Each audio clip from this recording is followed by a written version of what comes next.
पुण्यातील बिल्डर पुत्र पोर्शे दुहेरी बळी प्रकरणातील आरोपीचे वडील विशाल अग्रवालला पोलिसांकडून अटक, तर पुणे पोलीस कठोर कारवाई करणार, पोलिसांवर दबाव नाही, पुणे पोलीस आयुक्तांची ग्वाही. गृहमंत्री देवेंद्र फडणवीस यांनी घेतला पुणे बिल्डर पुत्र पोर्शे दुहेरी बळी प्रकरणाचा आढावा. बाल न्याय हक्क मंडळानं आरोपीला दिलेला जामीन धक्कादायक, फडणवीसांचं विधान. मवियाचं पारडं जड दिसणाऱ्या मतदारसंघात संथगतीनं मतदान झाल्याचा राऊतांचा आरोप, तर संथ मतदान प्रक्रियेची चौकशी करण्याचे मुख्यमंत्र्यांचे आदेश. सचिन तेंडुलकरच्या ऑनलाईन रमीच्या जाहिरातीवरून बच्चू कडू आक्रमक. ऑनलाईन रमीच्या व्यसनातून सचिनच्या अंगरक्षकाची आत्महत्या, आमदार बच्चू कडू यांचा आरोप.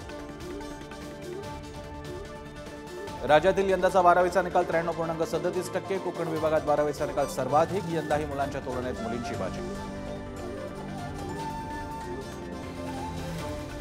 मराठवाड्यात दुष्काळाचं सावट. मराठवाड्यातील धरणांमध्ये 10% कमी पाणीसाठा, तर जायकवाडी धरणानेही गाठला तर.